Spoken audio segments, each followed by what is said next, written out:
భక్తజనులకు నమస్కారము. శ్రీ గణేశాయ నమః, శ్రీ సరస్వత్యై నమః, శ్రీ పాదవల్లభ నృసింహ సరస్వతి, శ్రీ గురు దత్తాత్రేయాయ నమః. దత్తదర్శనము గ్రంథంలోని 3వ సంపుటి కార్తవీర్య మోక్షం నుండి 13వ అధ్యాయం క్రమబోధ. ఇంద్ర, సహ్యాద్రికి ఉత్తరంగా ఉన్న ఒక గ్రామంలో కుండిలుడు అనే బ్రాహ్మణుడు ఉండేవాడు. అతని భార్య విశాలాక్షి. అచ్చపు బంగారపు బొమ్మ. దాన్ని చిదిమి దీపం పెట్టుకోవచ్చు అన్నట్టుండేది. కొత్త కాపురం, 2 వయసులో ఉన్నారు. ఇంట్లో ఎవరూ పెద్దవాళ్ళు లేరు. ఇద్దరికీ అనుకూల్యం కుదిరింది. ఉన్నంతలో అన్నోదకాలకి లోటు లేదు. ఇంకేం కావాలి? వారి కాపురం స్వర్గానికి బెత్తడెడంగా సాగిపోతోంది. ఇలా ఉండగా కుండలుడికి పట్నం వెళ్ళవలసిన పెద్ద పనొకటి వచ్చింది. వెళ్ళి రావాలంటే కనీసం 1 రోజులు పడుతుంది. ఇక్కడ కొత్త భార్య చిన్నది. ఇంట్లో వేరే తోడు లేదు. అయినా పోక తప్పదు. అతను చేయవలసిన ఏర్పాట్లన్నీ చేసి కదలలేక కదిలి వెళ్ళాడు. వెళ్ళేటప్పుడు 1000 జాగ్రత్తలు చెప్పాడు. తెలివిగా ఉండమని, తలుపులు ఎవరైనా కొడితే కిటికీలోంచి చూసి కానీ తలుపు తీయొద్దని, పొద్దుగూకంగానే తలుపులన్నీ గడియలు పెట్టుకొని ఇంట్లో కూర్చోమని, పెత్తనాలు చేయవద్దని అనేక రకాలుగా చాలా చెప్పాడు. ఆ పిల్ల కూడా దిగులుగా బిక్కుబిక్కుమంటూ జాగ్రత్తగానే ఉంటోంది. ఆ ప్రాంతంలో ఒక బ్రహ్మరాక్షసుడు తిరుగుతుండేవాడు. వాడు పూర్వజన్మలో జంటికుడు అనే బ్రాహ్మణ బ్రహ్మచారి. వేదం చదువుకున్నాడు. కానీ దురాచారాల పాల్పడ్డాడు. దాంతో ఎవరూ పిల్లనీయలేదు. అందువల్ల చెడు తిరుగుళ్ళు మరిగి ఆ తిరుగులలో ఏవో విరోధాలు వచ్చి అకాలంగా చచ్చాడు. చచ్చి పిశాచమై ఆ ప్రాంతంలోనే తిరుగుతున్నాడు. వాడు పిశాచమైన దగ్గర నుంచి వాడి కామాతిరేకం పెచ్చు పెరిగింది. వాడటు పిశాచాల్లో పిశాచాల్ని, ఇటు మనుషుల్లో ఆడవాళ్ళని కూడా సమయం దొరికితే పీక్కు తినేస్తున్నాడు. ముఖ్యంగా వయసులో ఉన్న స్త్రీలు ఒంటరిగా దొరికితే వాడేదో మారువేషంలో వచ్చి మహా క్రూరంగా వ్యవహరిస్తూ ఉండేవాడు. వాడు బహుమొండి పిశాచం. ఎంతటి మాంత్రికుడికి లొంగేవాడు కాదు. విశాలాక్షి కాపురానికి వచ్చిన దగ్గర నుండి వాడి కళ్ళు ఈవిడ మీదనే ఉన్నాయి. కానీ భర్త వేదం చదువుకున్నాడని, అనుష్ఠానపరుడని ఆవిడ జోలికి రావడానికి సందేహించాడు. ఇప్పుడు కుండలుడు ఊరికెడుతూ ఉండడం తెలిసేసరికి వాడికి ధైర్యం వచ్చింది. ఆ మాయదారి పిశాచివాడు కుండలుడు బయలుదేరిన సాయంత్రానికల్లా తాను కుండలుడి రూపం ధరించి మసక చీకటి పడుతుండగా కుండలుడి ఇంటికి వెళ్ళాడు. వచ్చినవాడు తన భర్త అనుకుని ఆ వెర్రి తల్లి చాలా సంతోషించి మొహం చేటంత చేసుకుని అప్పుడే వచ్చేసారేమిటని అడిగింది.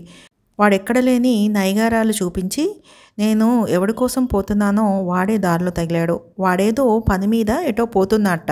నన్ను 1 రోజులు ఆగి రమ్మన్నాడు అని చెప్పాడు. ఆ పిల్ల నమ్మింది. చాలా ఉత్సాహపడ్డది. రాత్రి పొద్దుపోయింది. ఆ రాక్షసుడు భర్త అనుకుని వాడితో క్రీడ ప్రారంభించిన ఆ సాధ్వికి కొంచెం సేపట్లోనే ఆశ్చర్యము, మరికొంచెం సేపట్లోనే భరించరాని యమయాతన, గుండెలవిసే భయం ఆవరించిపోయాయి. వలవల ఏడుస్తుండగానే ఆ రాత్రి బళ్ళున తెల్లవారింది. తెల్లవారుతూనే పని మీద పొరుగురు వెడుతున్నాను, సాయంత్రానికి వస్తాను, జాగ్రత్తగా ఉండు అంటూనే వెళ్ళిపోయాడు వాడు. ఆ అమాయకురాలకి ఎటూ పాలుపోలేదు. వాడెవడో పరమరాక్షసుడు అనిపిస్తోంది. కానీ ఆకారమంతా అచ్చంగా తన భర్తదే. వెంట్రుక వాసి కూడా తేడా లేదు. కానీ ఈ బాధ భరించడం ఎట్లా? వీడికన్నా దున్నపోతూ నయమేమో. ఎవరితోనైనా చెప్పుకోవడానికైనా వీలు లేని సమస్య ఇది. మళ్ళీ చీకటి పడుతోందంటే ఒంటికి జలధరింపు పుడుతోంది. అయినా చీకటి పడనే పడ్డది. పెద్ద బుట్టెడు మల్లెపువ్వులు పట్టుకొచ్చాడు భర్త. గొడ్డు నలకరించినట్టు విశాలాక్షి ఒళ్ళంతా పూలదండలు కట్టాడు. పక్క మీద ఇంతెత్తున పూలు పోశాడు. నిన్న రాత్రి నయం. పొద్దుపోయేదాకా ఆగాడు. ఆ రాత్రి పిల్లబడ్డ బాధ రౌరవ నరకంలో కూడా ఉండదు. ఆ పిల్లని ఎంత పీడిస్తే అంత తృప్తి ఆ పిశాచిగాడికి.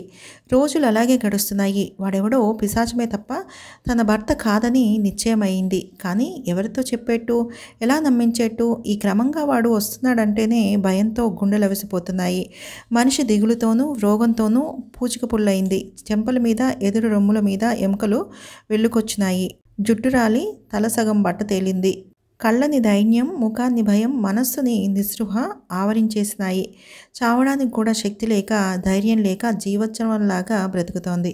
అలా ఎన్ని రోజులు గడిచాయో తెలియదు ఆమెకి. 1 రోజులు గడవంగానే అనుకున్నట్టే అసలు భర్త వచ్చాడు. వచ్చిన భర్తను చూసి భయంతో బిత్తరపోయి గడగడ వణికిపోసాగింది ఆమె. శవప్రాయంగా ఉన్న భార్యను చూసి దిమ్మరిపోయాడు భర్త. మెల్లిగా భార్యను పలకరించాడు. కొంత సంభాషణ నడిచేటప్పటికి ఇప్పుడు వచ్చింది తన అసలు భర్త అని నమ్మకం కుదిరింది. కుదిరి ఏదో చెప్పబోయింది. ఇంతలో వాకిట్లోంచి ఎవడురా నువ్వు, నా వేషంతో వచ్చి నా పెళ్ళాంతో సరసాలాడుతున్నావు అంటూ పొలికేకలు పెట్టుకుంటూ లోపలికొచ్చాడు జంటికుడు. వాటికి విశాలాక్షి మీద మోహం పెచ్చు పెరిగి మొండి ధైర్యం వచ్చి పట్టపగలే మారు రూపంలో నలుగురి మధ్యకి వచ్చేశాడు. కుండలుడు వాడిని చూసి మొదట్లో నివరిపోయి తత్తరపడ్డా అంతలో అతనికి ఒళ్ళు తెలియని కోపం వచ్చి జుంటుకుడి మీద కలియబడ్డాడు. ఇలా ఇద్దరూ తిట్టుకుంటూ కొట్టుకుంటూ నెట్టుకుంటూ నడివీధి మీదకొచ్చారు. ఆ సరికి ఊరువారు ఆడమగ అంతా పోగయ్యారు. అందరూ నోళ్లు వెళ్ళబెట్టుకొని చూస్తున్నారు. ఇద్దరిది ఒకే పోలిక. మాట తీరేమి, రూపురేఖలేమి, కళాకాంతులేమి, కట్టుబొట్టులేమి అన్నిటా ఇద్దరూ అచ్చగుద్దినట్టు ఉన్నారు. ఇద్దరూ నిజం కుండలుడులు కాలేరు కదా. కానీ దొంగెవరో దొరెవరో గుర్తించడం ఎట్లా? ఎవరికి ఏమీ తోచడం లేదు.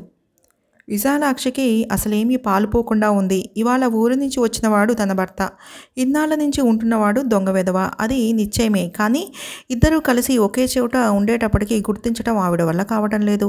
వృద్ధాంగనలంతా చేరి ఆమె చెవిలో గుసగుసలాడసాగారు. ఆమె ఏమైనా చెప్పగలుగుతుందేమోనని. ఆవిడేం చెప్పగలుగుతుంది? ఇంట్లో నెల్లాళ్ళుగా ఉన్నవాడిది రాక్షస బలం, తన భర్త మృదువైన వాడు, అదే ఆవిడకి తెలిసింది. కానీ ఇప్పుడు ఇద్దరూ తుల్యబలంగానే వ్యవహరిస్తున్నారు. ఒకడు బలవత్తరుడని చెప్పేందుకు వీలు లేకుండా ఉంది. ఇంకేం చెయ్యాలి? ఊరి పెద్దలు నిదానంగా ఆలోచించేసరికి వారికి జంటిక పిశాచం సంగతి గుర్తుకొచ్చింది. వాడు ఆడవాళ్ళని పీడించుకు తింటూ ఉంటాడని ఆ ప్రాంతంలో అందరికీ ఎరిగిందే కదా. ఇది వాడి పనే అయ్యుంటుంది. ఇప్పుడు వాడు బరితెగించి స్పష్టమైన మారు రూపంతో 10 మందిలోకి వచ్చాడన్నమాట. ఇప్పుడు వీడిని ఉపాయంగా మట్టు పెట్టకపోతే ఇక లాభం లేదు అని వారంతా కూడవలుక్కొని వాళ్ళ దగ్గరకు వచ్చి మంచి మాటలతో వాళ్ళిద్దరినీ విడదీసి, అబ్బాయిలు, మీలో ఎవడు అసలైన వాడని మేము తేల్చలేకుండా ఉన్నాము కనుక పెద్దలైన వాళ్ళ దగ్గర తేల్చుకుంటే బాగుంటుంది. అప్పుడు విశాలాక్షి కూడా వాడిని ప్రేమపూర్వకంగా అనుసరిస్తుంది అని నచ్చచెప్పి మెల్లగా పక్క గ్రామంలో ఉన్న విష్ణుదత్తుడి దగ్గరికి తీసుకెళ్లారు. పెద్ద ముత్తైదువుల ఓదార్పులతో ఎలాగో నిలబడి ఉన్న విశాలాక్షి విష్ణుదత్తుడిని చూసేసరికి దుఃఖమాగక పాదాల మీద పడి ఏడ్చింది. అతనికి విషయమంతా తెలిసింది. అందులో పిశాచం ఎవరో కూడా స్పష్టంగా కనిపిస్తూనే ఉంది. అయినా తానేదో దివ్యశక్తి వల్ల వీడు రాక్షసుడని తెలుసుకున్నానంటే అప్పటికెవరూ మాట్లాడకపోవచ్చు, మనసులో కూడా శంకించకపోవచ్చు. కానీ కాలక్రమంలో కొందరికైనా వీడు వట్టి డాంబికం చేశాడనో, పక్షపాతం చూపాడనో, మరోటనో కుశంకలు బయలుదేరవచ్చు. అందువల్ల చూసేవారికి క్రమంగా అసలు వాడెవడో, పిశాచం ఎవడో నిశ్చయంగా తెలిసే ఉపాయం చూడటం మంచిదని ఆలోచించి అతను ఒక పన్నాగం మనసులో సిద్ధం చేసుకున్నాడు. పైకి మాత్రం మామూలు పెద్ద మనుషుల్లే ఆ పిల్లను ఓదార్చి వాళ్ళిద్దరిని చూచి లోపల దత్తస్వామిని స్మరించుకొని, అబ్బాయిలు, మీ ఇద్దరిలో అసలు వాడెవడో దొంగవాడెవడో తెలుసుకోవాలంటే మిమ్మల్ని ఇద్దరినీ కొంచెం పరీక్షించాల్సి ఉంటుంది. నిజానికి అసలైన వాడికి అవమానమే, కానీ మరోలా అనుకోకుండా మీరిద్దరూ కూడా ఈ పరీక్షకు అంగీకరించాలి అని బహు సౌమ్యంగా చెప్పాడు. వారిద్దరూ అంతకన్నా సౌమ్యంగా, అందుకే కదా బాబు తమ దగ్గరకు వచ్చింది అన్నారు. చేతులు జోడించి వినయంలోనూ మర్యాదలోనూ ఎవడూ తీసిపోలేదు. అప్పుడు విష్ణుదత్తుడు శిష్యులను పిలిచి ఒకడి మొహం మీద కా అని, ఒకడి మొహం మీద ధా అని తప్తముద్రలు వేయించాడు. ఆ ముద్రలు వేసేటప్పుడు అవి సమంత్రికంగా ముద్రింపబడ్డాయని వారెవరికీ తెలియదు. తర్వాత ఊరి పెద్దలు విష్ణుదత్తుడు ఒకచోట కూర్చుని వాళ్ళిద్దరినీ విశాలాక్షిని విడివిడిగా దూరంగా నిలబడే ఏర్పాటు చేశాడు.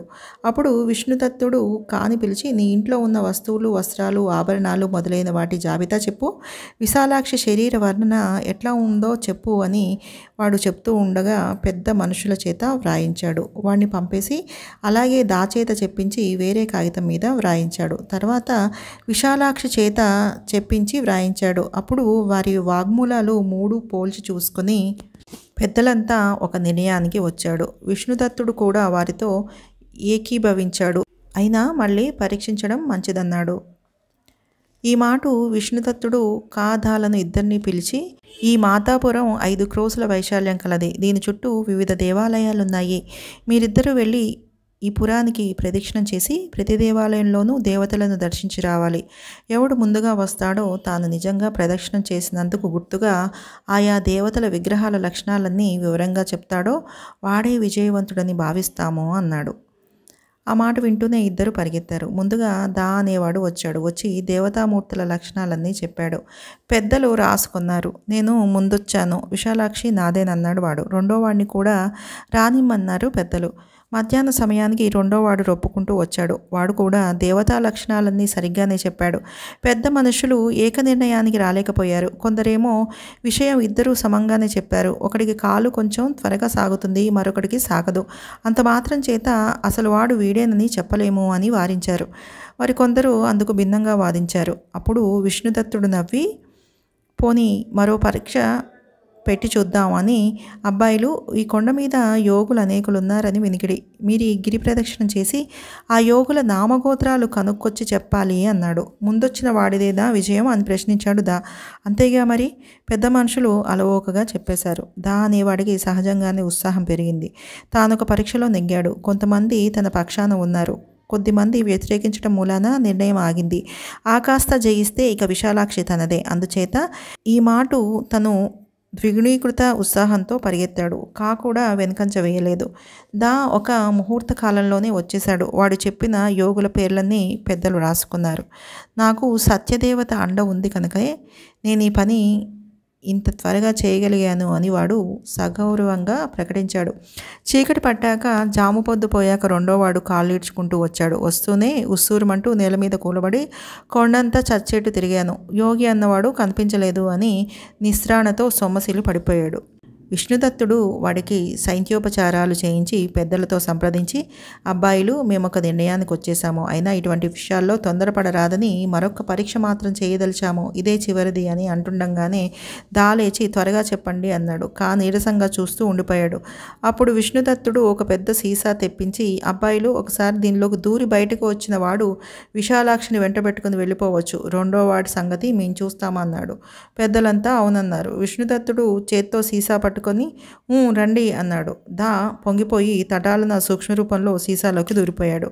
సిద్ధంగా ఉన్న విష్ణుదత్తుడు మంత్రసహితమైన బిరడాను చటుక్కున బిగించేశాడు. ఆ పైన మంత్రోదకం చల్లాడు. లోపల పిశాచంగాడు గిలగిలా కొట్టుకొని మంత్రబలాన్ని అతిక్రమించలేక సీసాలోనే వేళ్లాడి పడిపోయాడు. సభ్యులంతా ఇది చూసి మైమరిచి కరతాళ ధ్వనులు చేశారు. విశాలాక్షి, కుండలుడు వచ్చి విష్ణుదత్తుడి పాదాలు పట్టుకున్నారు. ఇలా పాదాలు పట్టుకున్న విశాలాక్షి అలాగే ఉండిపోయి వెక్కి వెక్కి ఏడవసాగింది. విష్ణుదత్తుడు మెల్లగా లేవదీసి, ఎందుకమ్మా ఏడుస్తున్నావు అని జాలిగా అడిగాడు. నాకేదేమైనా ప్రాయశ్చిత్తం చెప్పండి బాబుగారు అంది ఆమె ఏడుపు దిగమింగుకుంటూ. ప్రాయశ్చిత్తమా? నీకు ప్రాయశ్చిత్తం ఎందుకు? విష్ణుదత్తుడు ఆశ్చర్యపోయాడు. ఆ పిల్ల బదులు చెప్పకుండా మళ్ళీ ఏడవసాగింది. కూడా ఉన్న అమ్మలక్కలకు విషయం అర్థమైంది. వాళ్ళ పిల్ల ధర్మబుద్ధికి కంటతడి పెట్టుకుంటూ విషయాన్ని విష్ణుదత్తుడికి వివరించారు. ఆ మాట విన్న కుండలుడు కూడా విశాలాక్షికి రవ్వంత దూరంగా జరిగి విష్ణుదత్తుడి వంక అయోమయంగా చూడసాగాడు. అప్పుడు విష్ణుదత్తుడు గంభీర స్వరంతో ఇలా చెప్పసాగాడు. అమ్మాయి విశాలాక్షి, నీ ధర్మబుద్ధికి దత్తస్వామి పులకించిపోతున్నాడమ్మా. అయినా నీ ఊహలో సత్యం లేదు. ఇక్కడ చేరిన పెద్దలకిది తెలిసిందే. కుండిలా జాగ్రత్తగా విను. నీకోసం ఇది ప్రత్యేకంగా వివరించి చెప్తున్నాను పెద్దల సమక్షంలో. ఆ జంటికుడు ఇప్పుడు కేవలం ఒక గాలి, జరిగిందంతా ఒక గాలి చేష్ట అంతే. ఒక మాల పిశాచం వచ్చి బ్రాహ్మణుణ్ణి ఆవహిస్తే బ్రాహ్మణుడు మాలైపోతాడా? అందువల్ల విశాలాక్షికి పరపురుష స్పర్శ దోషం లేశమైనా లేనిది నిశ్చయం. దత్తస్వామిని కడుపార కన్నతండ్రి మహనీయుడు అత్రి మహర్షి బలాత్కృతైనట్టి స్త్రీకి మామూలుగానే దోషం లేదని నిర్ధారణ చేశాడు. ఇక గాలి చేష్ట విషయంలోన దోష ప్రసక్తి? అసలు ఆ ఊహే తప్పు. స్త్రీల విషయంలో ధర్మాన్ని క్రూరంగా సమన్వయించే బుద్ధి కొందరు పురుషుల్లో ఉంటుంది లోకంలో. అది పాపం. కనుక కుండిలా ఆ ఊహను దగ్గర చేయరనీయకు. విశాలాక్షి, లేనిపోని అనుమానాలు పెట్టుకొని మనస్సు పాడు చేసుకోకు. నెల్లాళ్ళు రౌరవ యాతనలు పడ్డావు నీవు. పూర్వపాపాలు హరించినాయి. అంతేకాని కొత్త పాపం ఏదీ నీకు అంటుకోలేదు. సుఖంగా ధర్మంగా కాపురం చేసుకో. విష్ణుదత్తుడి ధర్మ నిర్ణయాన్ని విని పెద్దలంతా వివిధ శృతి స్మృతి వాక్యాలను ఉదహరించి బలపరిచారు. విశాలాక్షికి, కుండలుడికి ముఖాలు పులుగడిగిన ముత్యాల్లాగా మెరిశాయి. వారు ఆనందంతో జంటగా వచ్చి విష్ణుదత్తుడికి నమస్కరించారు. వివాహిత స్వధర్మానుష్ఠానం పట్ల శ్రద్ధ కలిగి సుఖంగా ఉండండి అని దీవించారు విష్ణుదత్తుడు. ఆ తర్వాత సీసాను శిష్యుల చేత శ్మశానంలో పాతిపెట్టించి అతిథులందరినీ ఆనాడు తనింట్లోనే ఉంచుకుని మర్నాడు పంపాడు విష్ణుదత్తుడు. దేవేంద్ర, చూసావా, ఆ పరాగణ అంతటినీ పీడించుకు తింటున్న బ్రహ్మరాక్షసుణ్ణి విష్ణుదత్తుడు ఎలా పట్టిబంధించాడో అతనికి పిశాచం ఎవరో ముందే తెలుసు. అయినా పరీక్షలు పెట్టాడు. మొదటి పరీక్ష వల్ల ఊరి పెద్దలందరికీ దా అన్నవాడే పిశాచమే ఉండవచ్చన్న ఊహ వచ్చింది, కానీ నిశ్చయం కాలేదు. రెండో పరీక్షలో అది నిశ్చయమైంది, కానీ కొంతమందికి ఇంకా పీకుతూనే ఉంది. మూడవ పరీక్షలో అందరికీ సంశయఛేదనమైపోయింది. అప్పుడు నాలుగో పరీక్షలో పిశాచ బంధనం అయిపోయింది. విష్ణుదత్తుడు ఊరివారి కోసం పిశాచతత్వాన్ని ఇలా క్రమంగా బోధించాడన్నమాట. కంటికి కనిపిస్తున్న పీడిస్తున్న పిశాచాన్ని గుర్తింప చేయడంలోనే ప్రజలకి ఇంత క్రమబోధ చేయవలసి వచ్చిందే. మనోవాగాతీతమైన ప్రమాణాతీతమైన వస్తువును బోధించాలంటే ఇంకెంత జాగ్రత్తగా ఉండాలో నువ్వే ఆలోచించు మహేంద్ర. ఒక్కొక్క శాస్త్రము ఒక్కొక్క పరీక్ష లాంటిది. ఒక్కొక్కటి ఒక్కొక్క మెట్టు పైకెక్కిస్తుంది చూడు. పెళ్ళానికి, పిల్లలకి, బంధుమిత్రులకి ఎవరికి కష్టం వచ్చినా తనకే కష్టం వచ్చిందని ఏడుస్తాడు మానవుడు. అలాంటి వాడికి నువ్వంటే నీ దేహం వరకే పరిమితంరా అనే చర్వాకవాదం రవ్వంత ఉపకారం చేసినట్టే.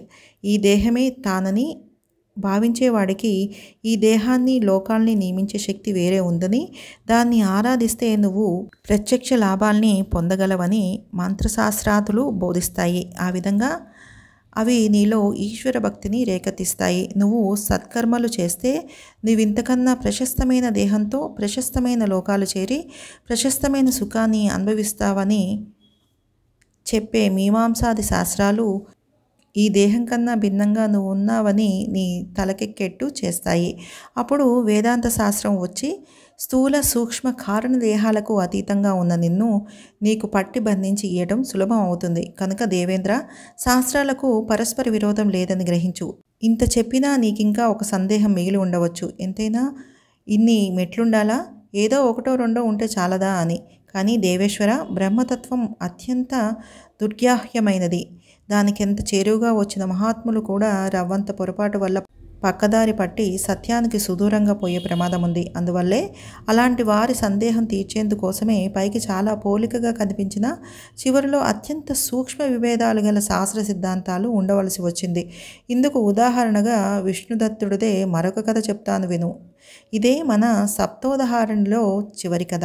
కార్తవీర్య మోక్షంలోని 13వ అధ్యాయం సంపూర్ణం. సర్వం సద్గురు పాదారవింద అర్పణమస్తు. శుభం భవతు.